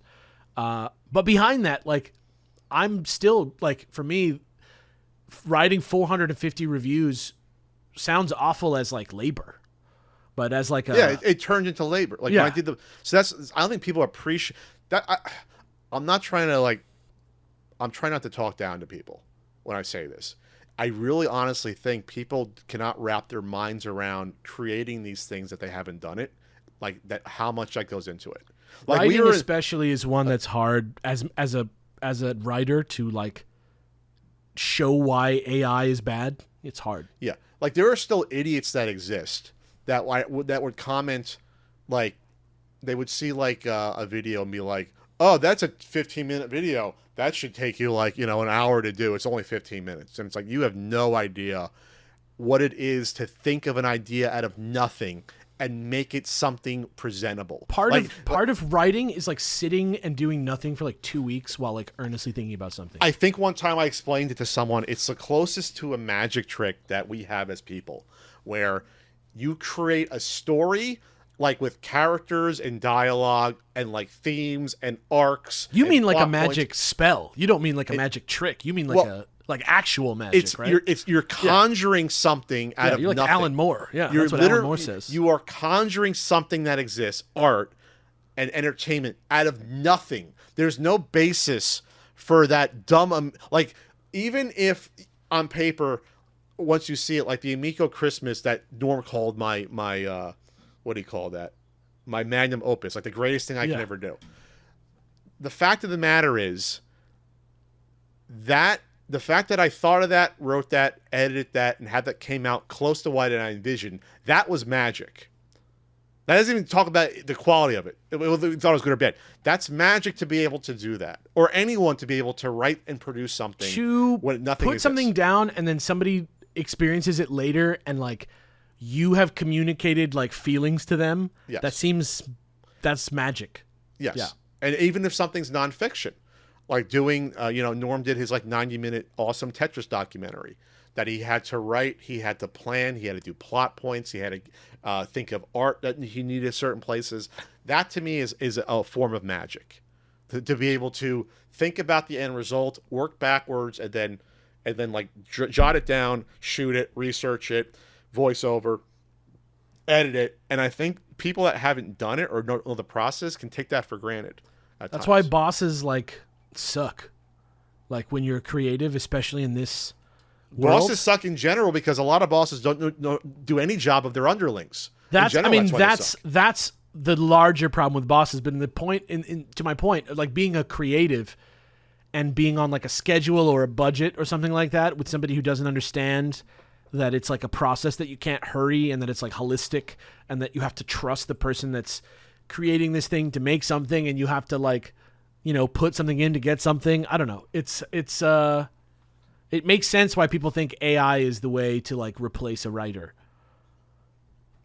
It makes sense. It makes sense why. If someone doesn't have the talent to write themselves. No, it's just if you don't understand what writing actually is, right? Like, oh, sure. But again, the talent to write, like if you don't have the ability to think of something it's not talking. Yeah, it's not talking on paper. It's not talking on paper. It's not, what's this idea? Spit it out prompt. Well, which though that's coming from real writers who have written real things and it's trained to replicate a form of what you're asking, by spitting out like a fucking blender of information and distilling it in a drink that may or may not make sense. Yeah. And that's what I want to do with video games. Are you still on your kick of doing your review series? Oh, it's going to happen. Like, look. Is your NES Punk video idea sort of the primer for that? Is it going to be like a prototype of that? No. I have like an obsession with like writing things that I didn't invent. I think that there's no better way to be a writer. Like writing fiction and stuff like that is really fun. Like in another way, and like being able to write prose however you want is really fun, and I really like doing that also. Like being creative, just like poetry wise, prose wise. But there's something really, really attractive to me about writing like spec scripts or taking an idea and kind of like collaborating with it or doing a riff on something that's recognizable and kind of like interpreting it. Like I really appreciate like back in the day, people would like adapt books a lot of the time in like the 60s and 70s and they just totally throw out half the plot and change them and do all this stuff. But it like ends up being like the greatest movie ever made kind of thing. I love that. I feel I need to get you an NES Punk Bible. I'm not even kidding. I need to give you like a Bible of like, these are the ground rules for how this character is and how he exists and how the other, like the plushie characters are. Like I got to actually write one up now. James never gave me one for AVGN writing. He never gave me like an AVGN Bible of like what these are the rules of the universe to follow. I think that your show is pretty like clear. Like I mean, you know what Donkey Kong's role is. You know what Junior's role is. You know what Ned the News Bear has done on occasion when he showed up. Like what those. Okay. Yeah, like in watching the show, right? Like you can like pick up the things, but to me, the thing that's interesting about it is like.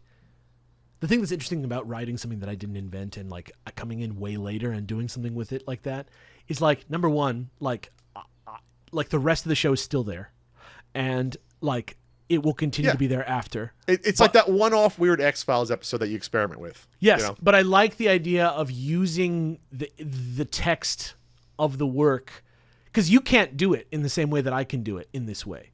Like. Yeah. I could never write what you write. Yours is but yours is always going to be from inside the world of writing every single one, whereas I'm kind of interpreting it, and that's why the Bible is like. If I was working for you, I would obviously read the Bible, but I think like you're going to read the Bible because I'm going to write it now. But I think like my version of the Bible is like if I wanted to, I could write like an inoffensive Pat the NES. I think I could fly under the radar now. I think I could write one and sneak it past your audience. If I wanted. Wow, that's a challenge too. But I'm gonna somehow trick you into writing all my future episodes. But I don't think I could. But I don't really want to do that. I don't want to really write just like a generic one that's like. You want to write undetectable, a one that's out there a bit that hopefully doesn't kill me in terms of shooting it. I want to do like a stretch routine with the entire format of the show and say something about the show and say something about video games, right? Like I just want to do something kind of interesting with it, and I think that's a fun thing to do when it's not forever, right? Like I wouldn't want to write a bunch of weird. I've only done about 80 episodes. That's a lot. It is a lot.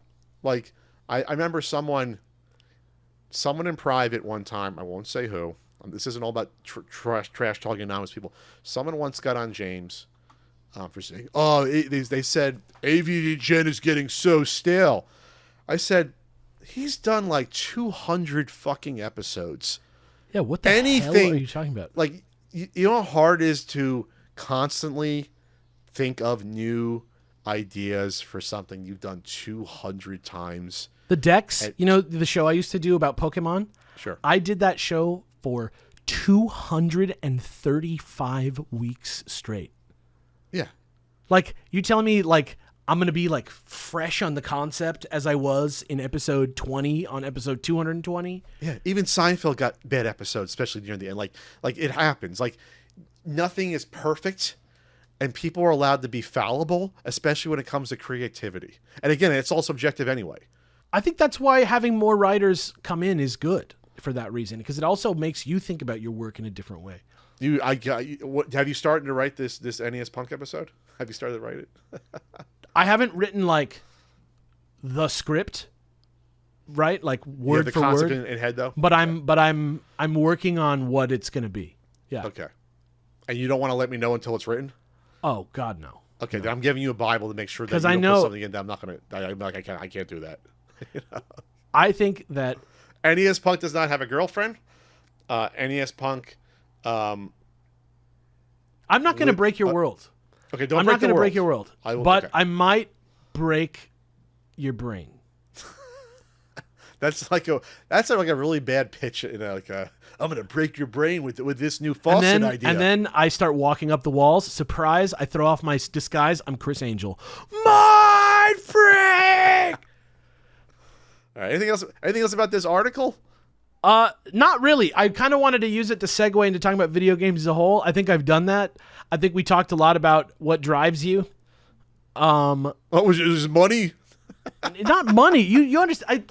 You're looking at it from like a politician angle, where you're thinking about the optics of agreeing with me that you're in it for the money. When I'm clearly saying that, like, there's this kind of weird thing that happens when you get older and you have a job that's cool like this, where eventually you have to start being practical about something that was at one point not practical. Yeah, when this podcast blows up, we have to change how we think about it.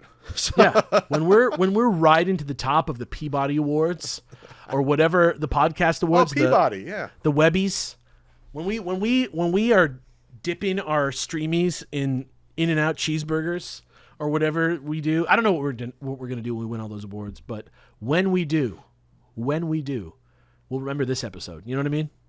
Yeah. Well, this has been pretty fun, right? This hasn't been bad. Yeah.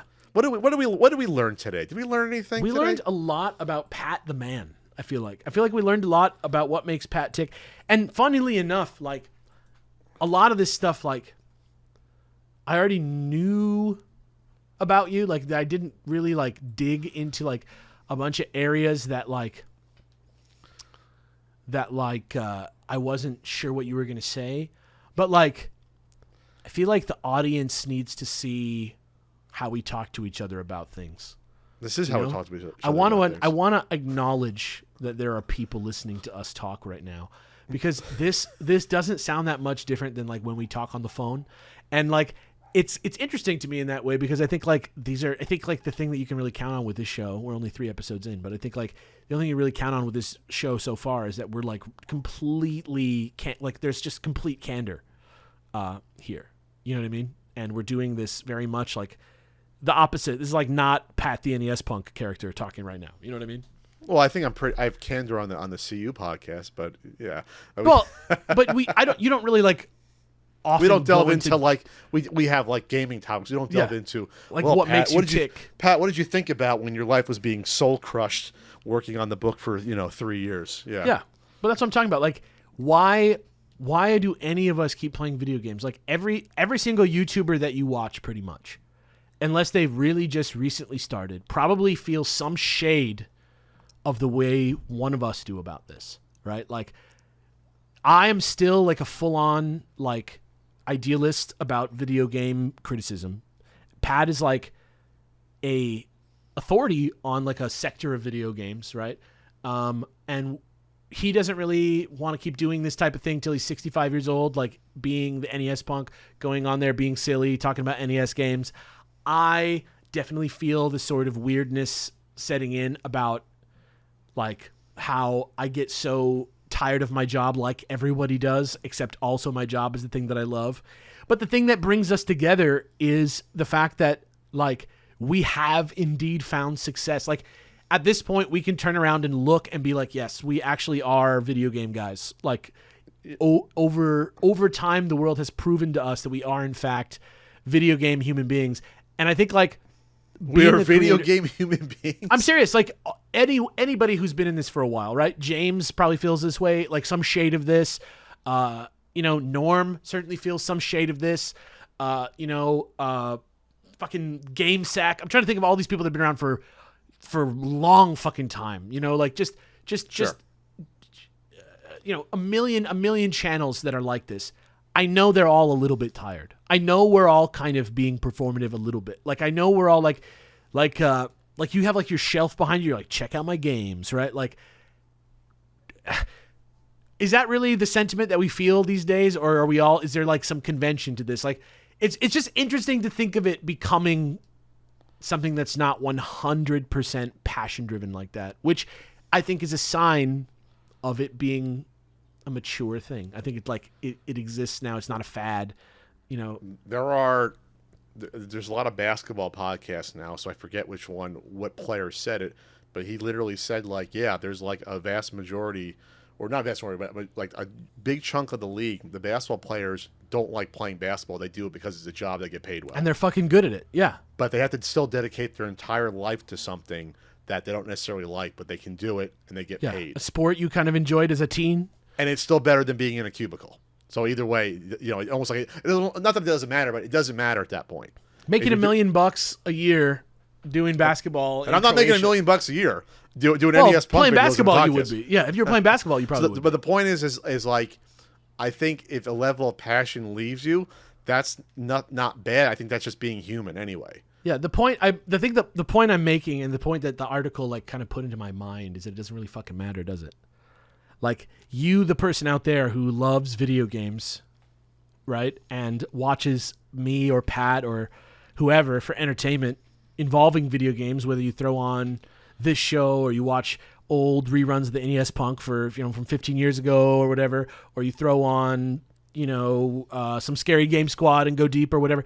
Like, you're watching it because you like video games and you're like, consuming stuff. But us making it, we're all kind of like tired, and that's normal, and that's okay. In the same way that you working your job is you're tired, and you don't want to go to work all the time. Like, it's the same. It's exact same thing.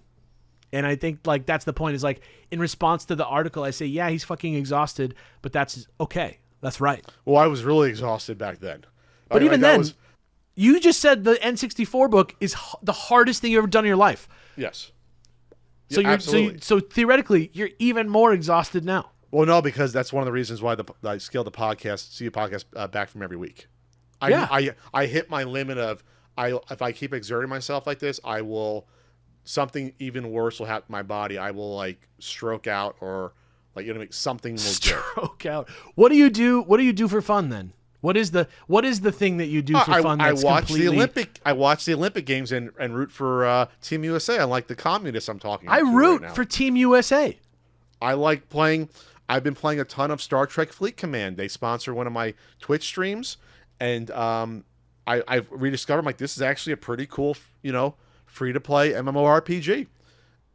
I stream every Wednesday on Twitch, twitch.tv/ContraCode. I have a really fun time streaming old commercials. I honestly do. It's work, but I have a great time entertaining people. You're not doing it because it's like a fucking money train of it makes a little money, but like I have a great time when I laugh more during that 3-hour stream than any probably time, concentrated time during the week. Like I love watching movies. Like there's a lot that I like. I like looking at cat memes on when I doom scroll. I like analyzing politics and trying to predict, turnarounds of political races and what state's going to do what, and it's fascinating. I follow lots of stuff. Yeah. See? A well-rounded person. Try to be. Besides having like a Munchichi behind me and California raisins. He is wearing a sleeveless tee that has Pac-Man on it, and he is in the giant room with all the big video games and shit. but there's a guy. It's a real guy. It's a real guy in the room. I'm not fake, and I enjoy writing. Like that's something that I think that article like sort of missed out on too. Is like, hey, that's a hard thing to profile somebody and notice. Because I think the article does have a negative sort of despondent slant to it, because like I would not. It doesn't touch on the fact that he might have asked me, the author, what's the best part of doing the creation process, and I guarantee you I told him I enjoy writing these episodes. Like, it's the most fun I have writing these episodes. Before I get to shooting and editing, I have the most joy writing them. You come across though as a person who he is praising your writing in this. Sure, but like it's not touched upon that. Hey, when I write the episodes, like that's really fun. I mean, I guarantee you I expressed that the whole process, saying writing is the best thing because I always loved writing fiction, and to me that's also the easiest part because it comes natural to me to do it. I wrote that Amico Christmas video in 2 days. Yeah. Sometimes sometimes you just get the lightning bolt for an extremely complex script. Yeah. In terms of all the ins and outs and references and stuff, like, yeah. Sometimes the idea is just there. It's crazy. Yes. All my best ideas have come like a bolt of lightning, and then I write them quickly. That's how David Lynch says it. He says, like, all the ideas are just circling around you, and you can just get a sense of them, and you feel it, and suddenly, like, one leaps. It's like fishing. One just leaps out. It's like that kind of thing. All right. I got a lot of comment with Lynch then. There you go. David Lynch actually, like, I know we're like going a little off book here now, but if you going overtime, if you want to like have a fucking great, like pedagogical, like inspiring, amazing experience, I don't remember what site it is. Like Linda or something like that. Whenever one of those, those websites, like this is definitely not a brand deal, but like one of those websites where there's like lessons. You know what I'm talking about? Do you know what I mean? Like they're like subscriptions, and they have like how to play the guitar, how to like make a magazine, how to cook a thing, like instructional things. There's one that's like a series by David Lynch about just like being creative. Oh, Steph Curry is one about how to shoot the basketball. Yes, they used to advertise those on YouTube all the time. Yeah, what the hell is it called? I can't remember what it's called. Masterclass. Masterclass, that's the one. There's a masterclass for everything. There's for cooking, for everything, for writing. The David Lynch one on creativity. If there's like a podcast out there that's doing like a free month or something like that. Okay. That shit right there, that's a good tip. Or fucking steal it. I don't give a shit. Should we do I thought about doing a masterclass on YouTube video. I think this is when it was out, like doing like a tongue-in-cheek version of it. Like each of us takes a masterclass on something, and we just we do like a 2-minute commercial. Like, hey, this is our masterclass, how to be a retro game reviewer. Probably talked about with Norm like several years ago. It would have been hysterical to do that. I think that's still a great idea. But we don't see the commercial anymore. They used to advertise those all the time. We should do one where we go, hey, look at this. They sponsored my podcast once, huh? Yeah, but I don't care if you give them money now. Like we're not being sponsored by them. You can steal it. I don't care. Oh, what else did we learn? See, I was trying to end the show 20 minutes ago. What else did we learn today on the Not So Common podcast? We learned that Alex loves enjoying fencing when it looks like it's Star Wars lightsaber duels. I just think it's funny that old games that are thousands and thousands of years old, ostensibly. I don't know how old fencing is, but like very, very old things that people have been doing for a long time. There's still a bunch of room to like disrupt and reinvent elements of the sport this far down the line, and that it hasn't settled, and it's fun to see people do stuff like that. Like I love the Turkish marksman. I thought that was awesome. The breakdancing was like super interesting. Like I thought like maybe it felt a little weird, like because of how much of it relies on style of like the place that you're at and like what you're wearing. Like that it's kind of weird, like in a floor routine setting. But like I just like the idea that things are going forward. Like I love the idea that esports are a thing with the Olympics now. Like it's just dope. So there you go. Well, breakdance is not coming back. It was an experimental one, but we also learned that when I get into confrontations, I go into prosecutorial mode, and my emotions always remembers get narrowed in. He'll remember this feud that he was talking about today is older than Killzone for the PlayStation 4. remember Killzone. I'm not even sure it's a feud. I just think it's something that happened. That I was just joking, calling it a feud. Obviously, with Mr. Beast, you can't actually call it a feud because his lawyers will come after you, and he is very successful. And we learned that now. Alex will reference Mr. Beast on every podcast until the end of time. Mr. Beast is a hilarious joke. We also learned that Alex thinks that there's a bagel in LA that can rival New York bagels. Look, you know what? I should just be like, oh, hey, I got some bagels next time, because then you're not going to be like, let's see, as the judge of bagels, will it satisfy me? I should just be like, hey, what do you think of this bagel? It's pretty good, huh? And you'll be like, damn, this is good. And then I'm going to be like, ha, it is good. And finally, we learned that Alex does not respect when I want to end the show, because I still have to make dinner and edit this sucker tonight. But thanks for talking to me, Alex, this week. We had fun. Do you want to do a surprise topic? 30 more minutes right now? Please, God, no. I got one on deck. Now I'm so glad we didn't talk about Deadpool, because at this point, what are we going to talk about? Oh, I like that cameo so much. I only have inside baseball things to say about it. It's true. Like, I was like, oh my God, the fucking X-Men cover where Wolverine's on the cross. Oh my God. Oh, that's not inside baseball. A lot of people know that comic cover. Everybody knows the cover, but do you know what he was about to do? Do you know why he was on the cross? Yeah. I was not a big X-Men comic reader back when it was that late 80s or so. Early 90s, Australia era X-Men. But I did know that Siege Perilous, if you will. I did know that Gambit movie was in developmental hell for like 8 years, so that's why that shows. My favorite bit was Jennifer Garner spoilers, by the way. Oh, sorry. She's in the trailers.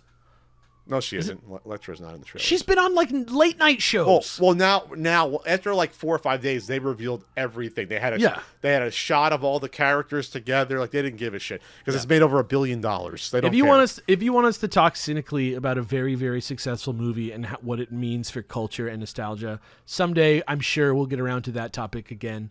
We've covered it more than once on this show already. I think that movie was pretty good. It was pretty good.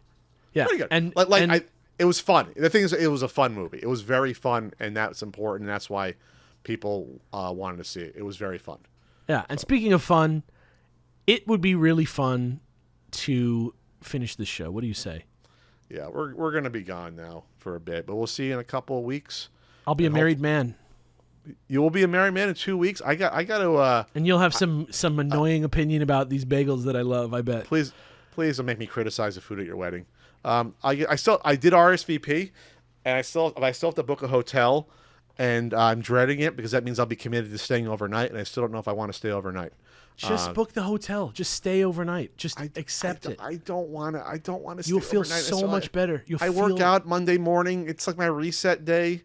You're going to eat a bunch of food and then get in your car and get home at 2 a.m? I am not driving. I'm going to take the train. I am not going to fucking drive in and out of LA. That's even worse. You're going to leave a wedding. You're going to leave a wedding and go to the train station in the middle of the night. That's what you're going to do? Well, unless I meet one of your cute friends there. Maybe we dance and do it up. Oh, my God. All right. So, real quick, is there anyone at the wedding you think that would be into someone like Pat? That you're invited as a guest? I think there's plenty of people out there in this world who would be into somebody like Pat. You know? Oh, wow. I don't think you need to qualify. Did he sidestep that question? No, I don't think you need to qualify with somebody like a fencer at the Olympics. He parried that, baby. I didn't parry shit. I said, I don't know why you got to qualify it like somebody like Pat. What does that even mean? A guy He's like me. A guy who's too particular about his bagel water? Like me, like having a Nintendo midlife crisis, according to this Wired article. If there's one wedding where you're going to find another person who's having a Nintendo midlife crisis, it's going to be at fucking mine. Do you think I'm having a Nintendo midlife crisis, Alex? No, I think you were when I met you. When did I meet you? I don't know. I mean, not the first time that we actually met, but like years ago, we were starting to talk about your Nintendo midlife crisis, and then I think you've now had it, and I think you're good now. I'm good now. Okay, I think this episode was your anti-Nintendo midlife crisis. I think we proved to the world that we are mentally sound, and even though it is, annoying to have to do work of any kind, and that anything can become annoying work, there is still benefits to having a job like this, and those far outweigh the negatives, even if our relationship to the source material has changed over the years. So what do you think of that, Alex? You're always a joy to talk to. Thank you all for subscribing on YouTube or on Spotify.